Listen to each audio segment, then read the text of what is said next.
Yo guys, what's up? In today's video I'm going to be showing you my warm-up routine that I do every day when I get on this game. This will just be there for me to not get rusty every day and just get to the level that I was at before with my mechanics and so on. So I've created my own map a couple months ago, and yeah, this is just to help me warm up. Like for example, I'll do these edits at the end there sometimes. There's turtling in here and some turtle edits in there. There's also speed boost to get around quicker. And yeah, I would do this for around 15, maybe 20 even minutes, just to get warm and get back to the level that I was before yesterday with my mechanics. And yeah, as you can see, I'm not really playing well right now, as I haven't been on and my mechanics aren't really that up to scratch. So yeah, after this I will go back to hub and put in 4 different maps, and those maps are 2 edit courses and 2 Scavx maps. The only reason why I use 2 Scavx maps is one of them, which is this one, I use just for my aim, like my close range aim, my AR aim sometimes, and this is just because it has a really good course including shotgun aiming, SMG aiming and mechanics. But yeah, first of all I would start off with Slappy's edit course, which is more simpler than the second one, and it's just to get warm again. This is all a warm-up routine. It's just to get back to the level that you were at the day before.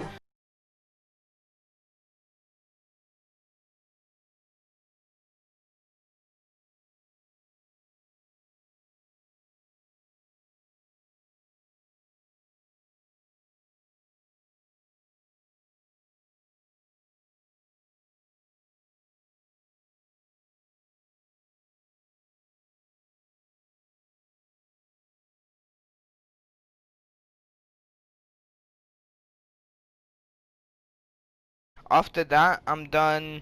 I go into the floods edit course, which is way more advanced and it takes way more skill. That is when I'm a bit more warmed up. I go in this to practice more on my mechanics. It's really advanced, and yeah, it's just a harder version of Slappy's edit course basically. Only reason why I do 2 is because sometimes my edits aren't still the best, as you can't really do all of that in a free roam editing. So yeah, this starts off already with triple edits, which is harder than Slappy's already. And yeah, you just do this all the way up. Also, you can still see I'm messing up. Yeah, I won't really be doing all of it, but as you can see in this part, you have to edit the cone this side, and then go through the wall. And carry on until the end, and the course keeps going. This is probably about a 6-7 minute course. It at an average level. If you're a bit skilled, you might be able to do it in 5 minutes. But yeah, and this is just the second edit course that I will do. This is now when we get towards like the middle end part.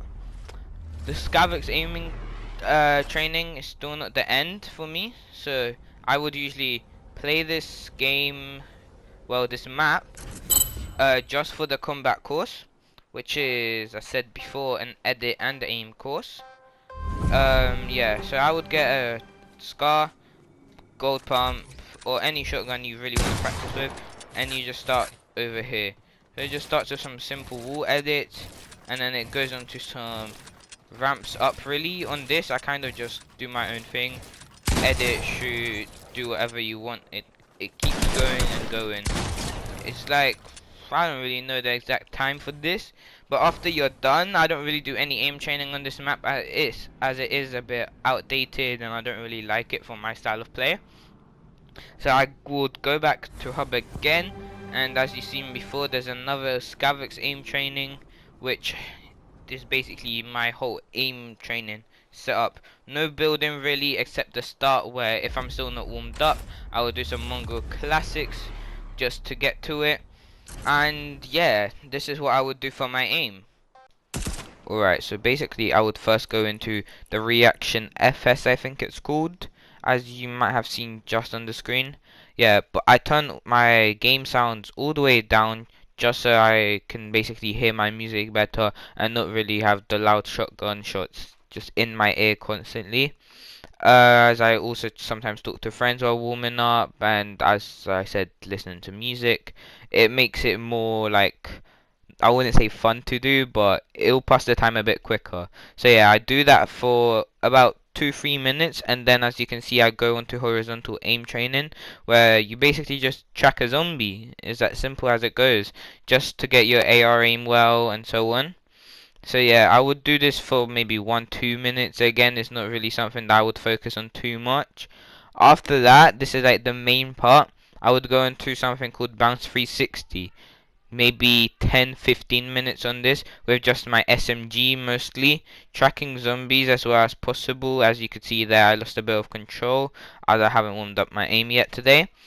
So yeah, I would do this until my aim basically gets back to the same level. If there's like a zombie closer or whatever, you might just be able to use an SMG and then maybe flip over to your shotgun just to have an easier shot on them, or just get used to the habit of swapping guns on zombies and stuff as if it was a player or something. So yeah, do this for like a couple minutes. Then yeah, this is still not the end. This is just the mechanics, editing, building, all that, aiming as well. But the main part is also 1v1ing or like PvPing some people. So you could see, for example, in the creative matchmaking hub, there's some realistic, some books PvPs, any sort of PvP games, not really this pickaxe fight, but yeah, anything that involves the stuff that you warm up with, like for example a 1v1 with a friend, a build fight, box fight, realistic, anything really goes. I would usually prefer to go for the 1v1s as it's more fun than just 1v1ing some random people that you don't even know. You could at least talk to your friend. But yeah, this is basically my warm-up routine. After this, I would normally practice for some scrims or just anything. So yeah, boys, this has been the video. Thank you so much for watching. Another weekly upload on my channel. Next week I'll be back again with a Cash Cup video if I can get that out in time. This week I didn't really try in the Cash Cup, so I couldn't upload that. But yeah, in a bit, boys.